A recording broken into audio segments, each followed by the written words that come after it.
Guys, my name is Chidi. I'm Chidi. I'm in the States.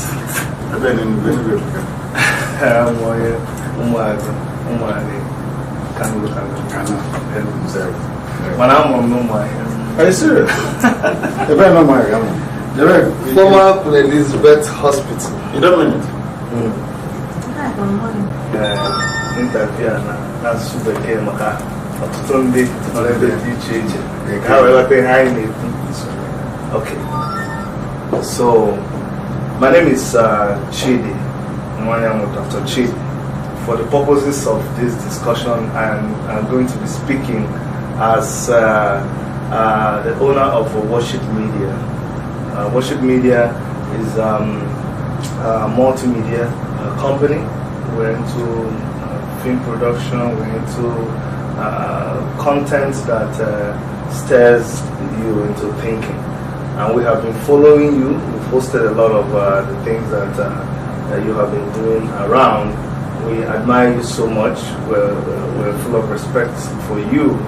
And we really wanted to be part of what is going on. So we have pleaded with the organizers and they allow us and they gave us that privilege. So I personally consider it a very big privilege to be sitting next to you. You must forgive me sometimes because I see you in so many ways.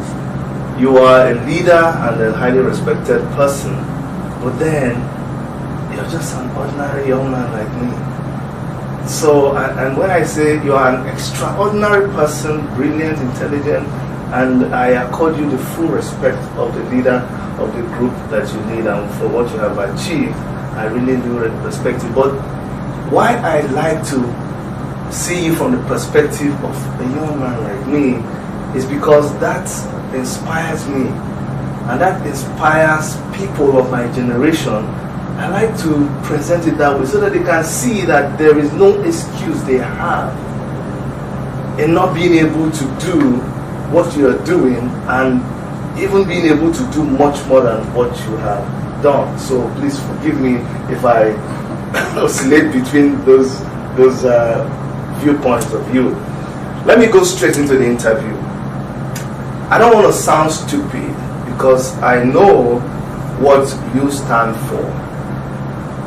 Prior to you having the run-ins that you had with the Nigerian government, to the point where you were kidnapped by the Nigerian military. But why are you angry? Why are you upset? Anybody who is anyway, first of all, thank you very much for having me. And while I acknowledge many of the compliments that you paid me, one I have to respectfully decline is the issue that I'm a young man. I'm not young. I'm old because I am in my early 50s. But of course, it's a very good thing as well.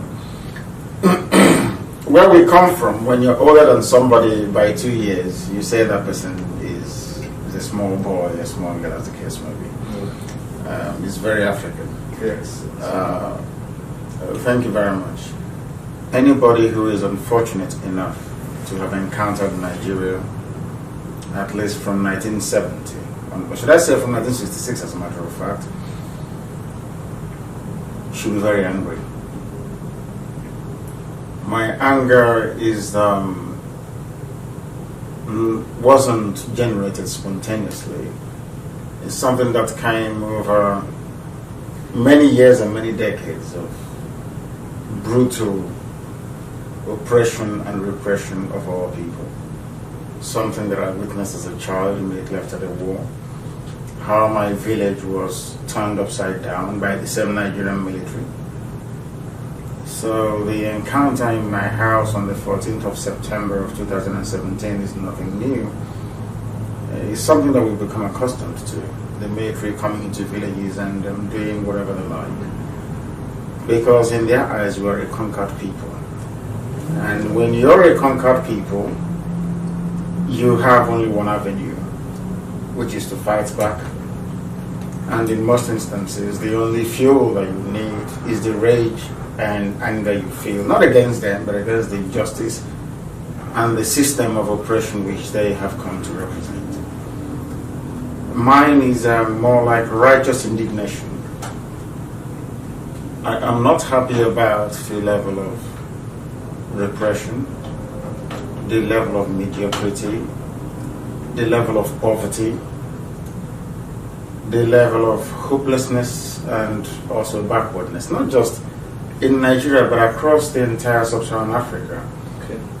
And it gives me a cause for concern because some of the universities that the leaders of the civilized world attended, we're in Canada today, most of the universities that they went to, some of these African leaders went to the same schools as well. So I'm beginning to wonder, when they taught the same subjects or the same discipline, why must things be different? Why must we be so backward in Africa? Why don't we have any pride, no shame, nothing? So the source of my anger is quite numerous. It's not just one. But the silver bullet for me is Biafra. The emancipation of the people of Biafra will put to bed most of these rather negative things that we've come to associate with black people and black mentality. So mine is way deeper than what other people see. The fact that we are the lowest people in the world by virtue of every human measurement or indices. We are the lowest of the low. The poorest countries of the world are in Africa. The most repressive, backward regimes in the world are in Africa. The most politically naive people are in Africa. That gives me a cause for concern, and that is why I'm very angry. Prior to the movement, the IPOB movement, I followed you, I went back to study you, and there was a time when you were on the streets of UK charging other Nigerians, not actually carrying the Nigerian flag. So it looked to me like, I just want to be able to understand. I saw you then trying to defend Nigeria, and at what point did it for you where you said, you know what, I am done with these people? In defense of Nigeria wouldn't sound quite right. Okay. I think that most people that refer to that video or that very gathering in London, which I organized, quoted me out of context. I organized a protest in London, okay, that encompassed everybody who claims he or she is a Nigerian, to campaign against or to speak out against what Boko Haram was doing, against the imperialist Fulani oligarchy. Most people came because they felt aggrieved. They said they were Nigerians and they wanted to come to be part of it. I consulted far and wide, and I spoke at that very occasion as well. It wasn't intended to convey any sense of patriotism on my part towards Nigeria, not at all. We were reacting to a series of events that shouldn't have happened in the first place. In this instance, what the Boko Haram people were doing to innocent people back home, especially the Igbos that were massacred in Madala, if I'm not mistaken. So that gave birth to it. And also, it served a very useful purpose, to gauge the sincerity of Nigerians towards fighting what was obviously a menace, an evil, more or less. But as time went on, I discovered that the country was unsalvageable. Trying to campaign for equity and justice Nigeria-wide was an exercise in futility. That narrowing things down to your own people would be a far better way of doing things rather than trying to save those who are unsavable, so to speak. During the Python dance, you were harassed, your members were killed, you were kidnapped nobody knew where you were. Your parents were tortured. Your dog was shot. Why are you still doing what you're doing? Why are you not scared? What is driving you? As I said, it is righteous indignation. I believe that the only people that could possibly make positive and lasting impact in the lives of black people is Biafrans. No other people can do it. Only us can in Africa. We have a divine mission, a purpose. The reason I tend to approach my belief in Biafra and what I do, or my tenacity, if you put it that way, to my reading of the promise of God on the lives of Biafran people. In other words, what we are doing is not temporal. It is spiritual. That I am the way I am is because God allowed me to be so, in order to fulfill this very purpose, in order to carry out this very mission. And that is why we are not going to stop, and that is why IPOB is virtually indestructible by man. And that is why I speak with every certainty and authority that Biafra will come, because I will never ever stop. Regardless of the obstacle, regardless of the attempt at inducement, regardless of the frustrations, regardless of the lies, there is nothing on this earth. If you bring me the sun and the moon, I won't stop until Biafra comes. Because I understand what Biafra represents. People don't. I do. That Biafra is the only singular hope for black people on this very earth. Without Biafra, basically there is no God. But I know there is, and that's why Biafra will come. You sound very, very convinced in what you're saying. But let me ask you, and that's a little confusion. Has Biafra become a religion? And I'm going to ask you, I'm going to tell you why I say this. When IPOB is conducting their evangelism, and when you are gathered, at the end of, from time to time, you say things like "Ise," and I want an explanation, because some people think, are you trying to mix? Just let me hear from you. Explain to us why you have to say "Ise" and why you seem to adopt some kind of religious rites of the Jewish faith. What is IPOB turning into? Or what is it? I just want people to understand what is going on. IPOB is a political, social, and spiritual movement. Ise is what our ancestors used to say when they prayed. In terms of the accusation of Judaism, or should I say the coloring of Judaism, what we do, are people that don't quite understand what it means to be a Biafran. Before the white man came, there's a place called Arachuku. Yeah. In that Arachuku, there was a temple. Our ancestors used to go there. They used to send their first, every family would send their first son to go to Arachuku to go and study the scriptures. And at Arachuku, we used to worship Chukwukikabia. If you're familiar with the cultures of the Benda people, Arachuku for instance, and Ohafia and Dabre, but there's something called Benda Warders, I'm sure you know that. Mm-hmm.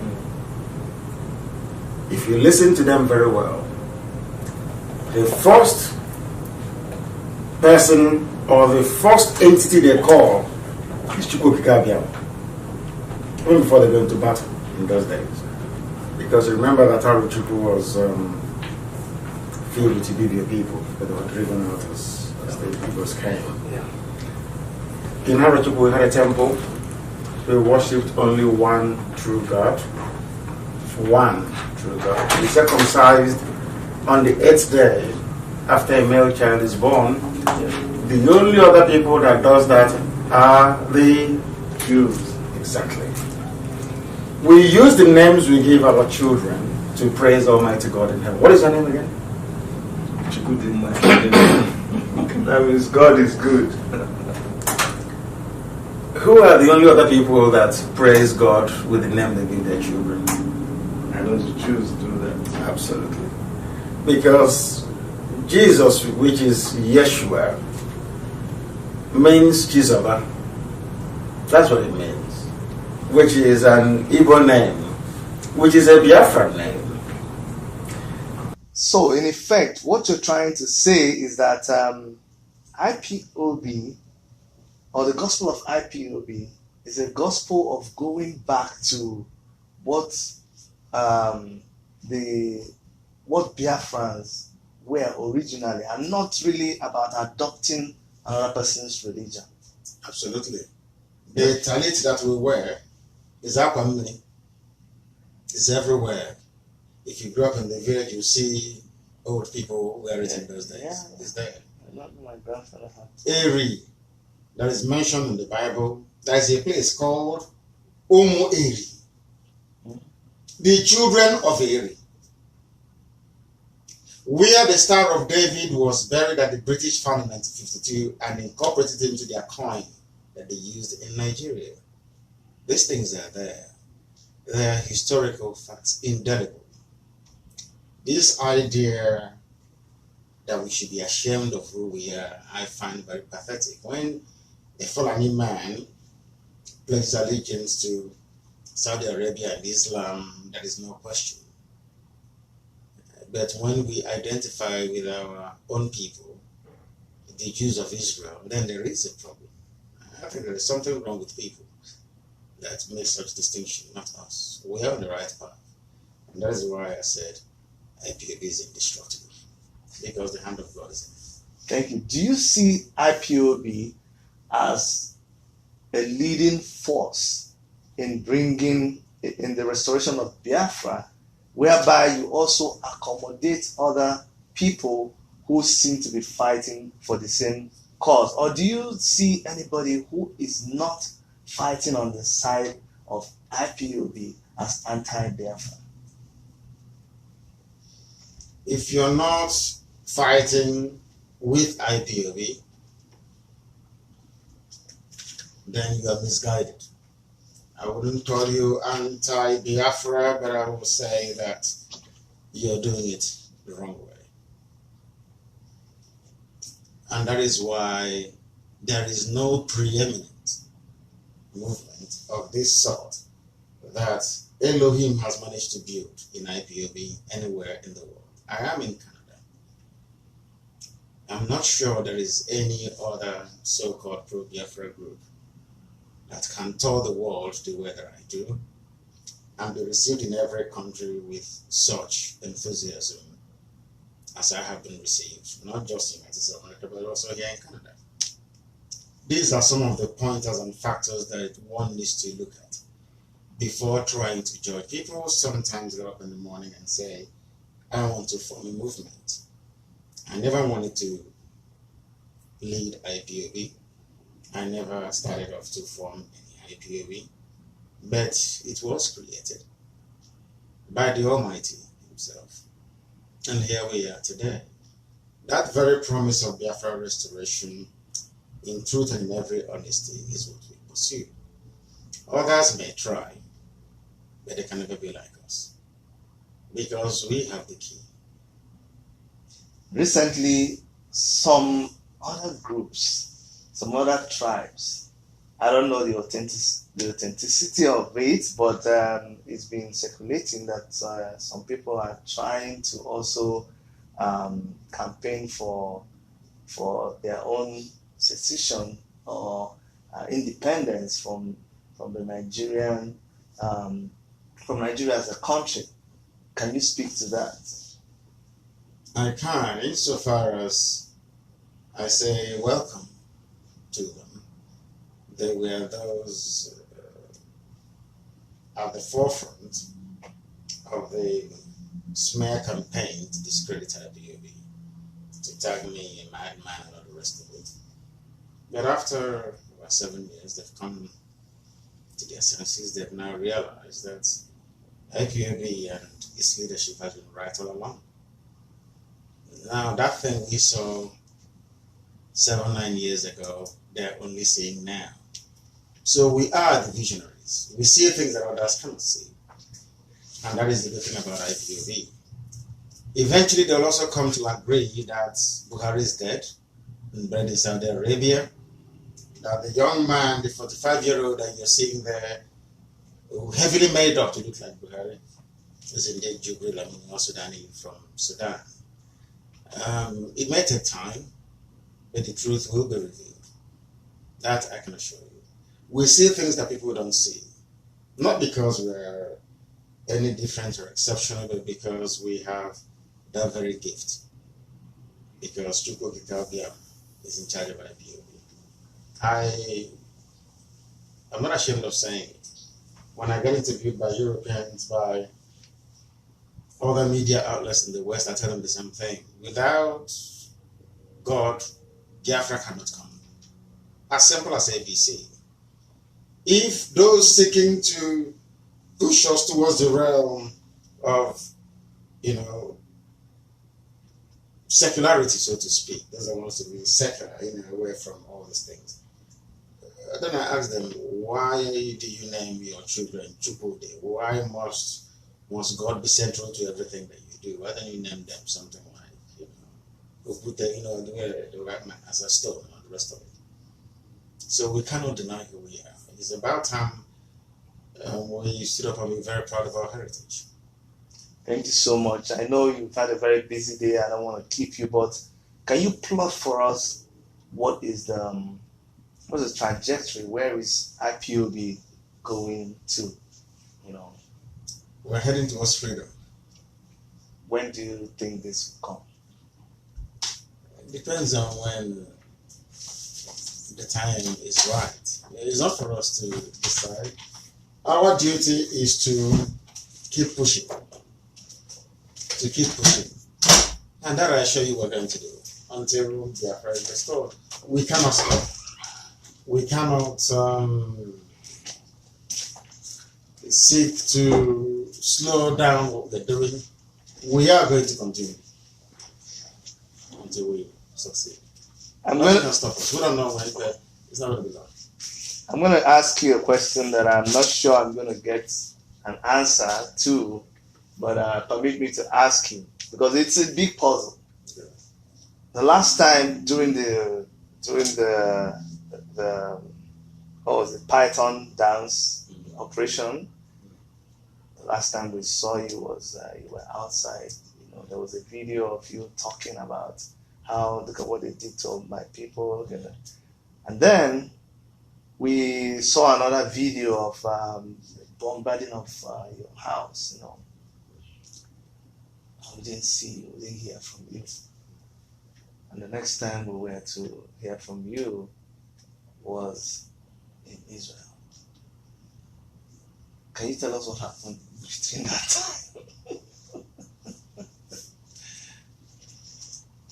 I was taken away by my men. I lost a bit of them. Sorry, can you say that again?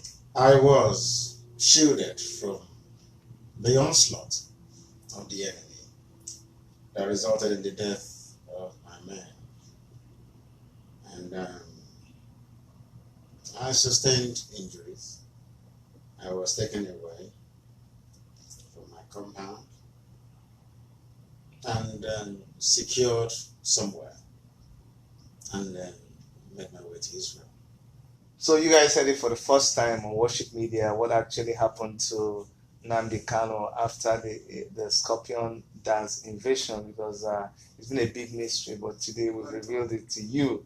So that's I feel privileged that you're actually talking about it like this, because there are so many conspiracy theories about it, and I personally was very worried when Uchemefo, who I must commend, is a very fantastic human being, because even though I was not a member of IPOB, the way he handled things here, and I confronted him with the question when he was here. I said, "Where's Nnamdi Kanu?"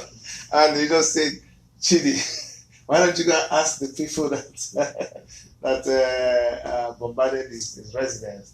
So, but when you finally surfaced in Israel, it was a big relief to a lot of us here. I want to let you know that there was a day. You remember, I called Jerry. I called Emenike, I called Fabian, and we're all crying on the phone.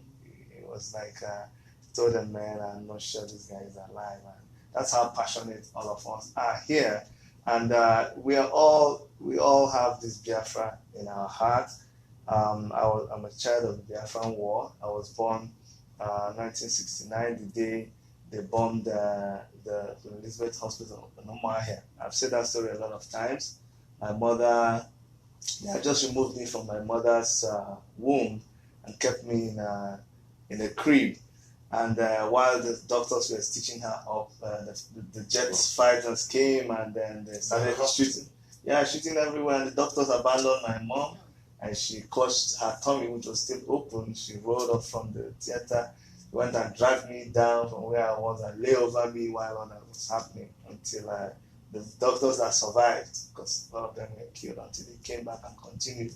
So that's why the Biafran story is something that I don't joke with, and that's why I'm passionate about that. On behalf of Worship Media and all of our followers, I really want to thank you for what you do. We may all not agree 100% on everything, and I think there's room for that. But the passion is the same thing. Like Tim Okafor had said before, I contested for governorship under African Action Congress, but that was my way of trying to also show resistance with what was happening back home and my displeasure. But I want to really thank you for what you do, and I want to pray that your mission will be successful, and we will continue to support in whatever way possible. And now, a lot of our viewers said I must ask you about the story that was online, the video that circulated. Yes. But you'd be surprised when the video came out. Instead of there being a lot of negative things about it, a lot of our female viewers just said, "Oh my goodness, they never knew you had that soft part." Yes, you were very, very romantic. But would you want to say anything about that video? Was it fake? Was that really you, or was it photoshopped? No, it's me. It was in my phone that was stolen in 2013. That found its way into the hands of DSS, and they wanted to embarrass me.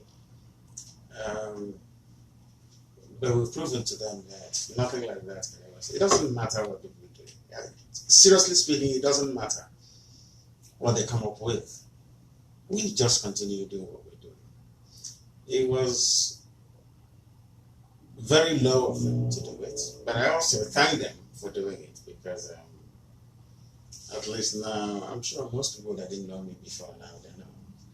Most people that never knew how beautiful my wife was, now we know how beautiful she is. So that's the thing. So there's always a silver lining somewhere. Yes. Yeah, they'll keep trying. Try all these nonsense now and again, but we never will. We continue what we're doing. Yeah. And thank you so much. And a lot of people don't think that, see, that man is always shouting, that man is always. I mean, to see you this close and see that you're a handsome man,